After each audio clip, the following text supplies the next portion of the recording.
Okay, everybody, thank you for coming. You all look nice and cozy right there, so it does show you that the platforms are actually kind of wide, aren't they? So, good morning. Let me just say thank you to all of you for being here today and for joining us as we move yet to another milestone in the implementation of the Albuquerque Rapid Transit Project. With me today are our Commander Rivera, Donovan Rivera, who will talk a little bit about some of the work we're going to be doing with our Albuquerque Police Department, our Transit Director, Mr. Bernie Toon, and our Municipal Development Director, Pat Montoya. As I said, we are at a milestone. We have now received 5 buses from the 20 bus order that will be used for the art project. The bus here to my right is one of the early buses that we received. It is now, of the 5 buses that we have, 3 or 4 of them now have been thoroughly inspected and certified as not only safe and operable, but ready to be put to use. So today, our announcement is that beginning Monday, July 22nd, we will begin in earnest the next phase of this project, which is driver training. We have over 225 city bus drivers that will be training in the corridor. This is a very unique corridor, as we all know, simply because of the design of the corridor and the need for our drivers to become familiar with the equipment, the new buses, but also with the constraints and or the design of the corridor. Part of the work for this driver training is ensuring that the drivers know how to use the ART lane. We're talking bus drivers here. How to dock the buses into these platforms so that as they are loading and offloading passengers, they are doing that in a very clear and consistent manner. Thank you, Bernie. Secondly is, this is a little bit new for them. These buses now require us to load passengers on the left side of the bus, which means that in many instances, it's not the side of the bus that our drivers normally operate with our current system. Additionally, deploying the level boarding gear that's on the buses to ensure that they meet that they are consistent with the requirements of the Federal Transit Administration for level boarding at the platforms. Also, these new buses have different wheelchair restraints. So getting familiar how to buckle up a wheelchair onto the bus and ensuring that wheelchair is safe and secure is also a part of this driver training. And as we said earlier a couple of months ago, these buses are also equipped with bicycle racks inside the buses, so that now passengers coming in with their bikes can actually buckle up the bike inside the bus. So there are a lot of new pieces to this operation that our drivers need to be trained on so that we can continue to operate a safe transit system. So this training will continue well into the winter as we are trying to get over 225 bus drivers trained. What does this mean in practicality? It means that starting Monday, we are going to have up to 4 buses in the corridor during the day, with drivers beginning to train in the ART lanes. It looks to us that we'll probably have 2 buses in the morning and then 2 buses in the afternoon, so that we can optimize the use of the equipment, but also keep in mind we're pulling drivers from different routes and subbing those drivers into the process. So it takes a long time to do this many drivers, because the idea here is that under our program with our collective bargaining agreements and with our operational agreements, we want to make sure that every driver that drives for ABQ Ride is able to use the corridor and drive in the corridor because of the way the routes are selected under our seniority basis, etc. So we've got to train all the drivers. So the next phase of this conversation then is then what are we going to do as it relates to driver education, and i.e. the general public. And so for the purposes of driver training, we are going to now begin to a very directed campaign, a campaign that is basically very straightforward, and that is this card. Stay in your lane is the conversation that we will be having with our community over the next couple of months to begin to educate the general public about the art lane, the use of the art lane.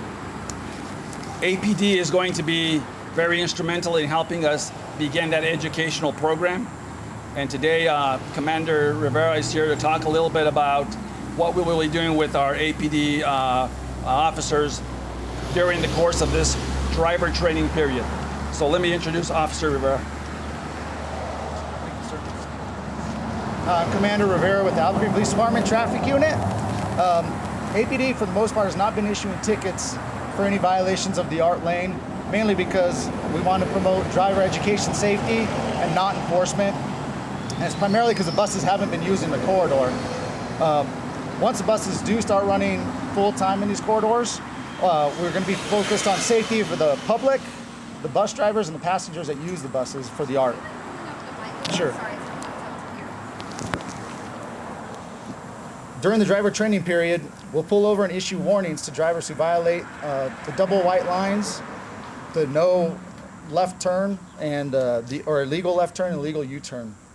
This is to remind people of the law and why it's important to all of us to keep people safe on these different and new traffic norms. After the warning period, APD will start citing drivers that violate the double white lines, the bus-only signs, and these fines can run up to $80 each, and the driver could be fined for each violation, so they can incur two $80 fines. It's also, I'd like to remind non-vehicle operators, bicycles, skateboarders, e-scooters, not to occupy the art lanes.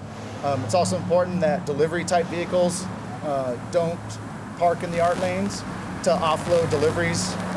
This is just to keep everyone involved safe, and that's the main goal of APD, is to educate drivers and give them warnings during the driver training period, and then after the driver training period is winding down, then officers will start issuing tickets for the art lane violations. Thanks. Thank you, Commander. Look, we know this has been a long journey, and the citizens of Albuquerque have been more than patient with this project, and we recognize that, and we thank them for their patience. We're in the process of moving into the next phase, so our big concern is the safety of the traveling public and ensuring that we do everything we can to ensure that folks, not just our drivers, but that the general public is safe in the corridor. So deploying our APD resources to help educate the community is important. And it's also important to give people the opportunity to know how the corridor is set up and how it's to be used. So again, as the commander said, any violations that occur during this training period are simply warnings to the traveling public, to the motorists, to the folks walking. That we know that some folks have been walking the art lane. Some folks have been making U-turns in front of transit stations, etc. So all of this is part of the next level of work. There will also be variable message boards that we will be deploying out in the corridor over the next couple of months. In fact, starting next week. Again, just to remind drivers that, look, now the buses are going to show up in our corridor, and we'll be moving forward with the training. Challenge that we see it currently, and as we move forward in the process, we're still not obviously opening for service. We know that in the corridor, because of the construction during the previous administration, et cetera, and the time that it took, we have seen some decline in bus usage in this corridor. However, we think we've plateaued at a very strong level. Remember, this service is going to be much more consistent and much more, if you will, timelier, if you will. The program is set up so that these buses will arrive at these platforms somewhere around 7.5 minutes all the time. So that gives, I think, the potential bus riders a lot more opportunity to get on an ART bus, knowing that there's going to be one every 7 minutes, and that was the whole concept of the rapid transit. So I would say once people get used to the service, I would see that the numbers will grow because it'll just be more consistent and available for a longer period of time during the day. So our goal is that we should see those numbers go up. Well, that is a very big concern, and why we are beginning this process in a very methodical manner.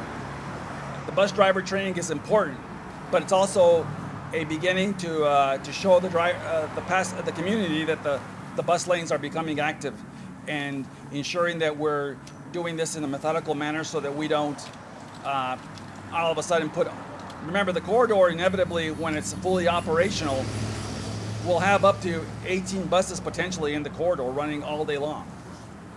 So that is a lot of equipment in the corridor. So starting off slowly, educating our drivers, but also educating the public about the misuse of the ART lane is also important. So that's why the educational effort, why the warning effort from our police department, and the continued conversation needs to happen, so that folks, so we ease into this new program in a way that gives everybody the benefit of learning how to use it, because it has been vacant for so long. Look, I've got to tell you that this project was designed with a lot of haste. We know it's going to be a work in progress. The commander can tell you there are areas where we know there are hot spots already, where folks, by habit are continuing to do maybe an illegal turn across the ART lane. So as we move through this process, it'll be a constant work to make it safe, to make it efficient, and to make it work. And that's the challenge that we're going to have as we develop the program and move it forward. So part of this conversation is that we are scheduled to begin service in this winter. The two challenges are we need an additional 15 buses to be delivered. We believe that they're on schedule, and we should be able to do this sometime this winter. But we also want to make sure we are educating the public, and equally as important, making sure that our drivers are being trained. So as we get further down through the summer and early into the fall, we will be able to begin to have a conversation with you all in the community about a more definitive answer on that question. But right now, it's still the winter, and we simply, because of the long conversations we've had about this project and the challenges, just want to make sure that we don't put some date out there that may or may not come to fruition. Let me make one other last and final comment that I think is equally as important, and is during this training period, bus drivers will not be picking up passengers at the platforms. So I think it's really important to know that although the buses will be going through the corridor and docking in the platforms, this is simply to begin the training for the operators. So it's important, as you all report on this subject, that we're not opening the program for transporting passengers. There's still a lot of conversation to be had about the uses of the platform and access across the street. Last but not least, we are planning a more robust public campaign, if you will, to educate through the news media and through other forms of information to ensure that we give motorists, folks that are on skateboards and folks that are using the e-scooters, etc., that the ART lane is going to become active. And that's the important part, is active and the safety of the community. So with that, we are be available here to answer any of your questions individually. But I just want to say we thank you all for being here, and we'll see how this thing moves forward as we start doing this driver training. So thank you all for being here.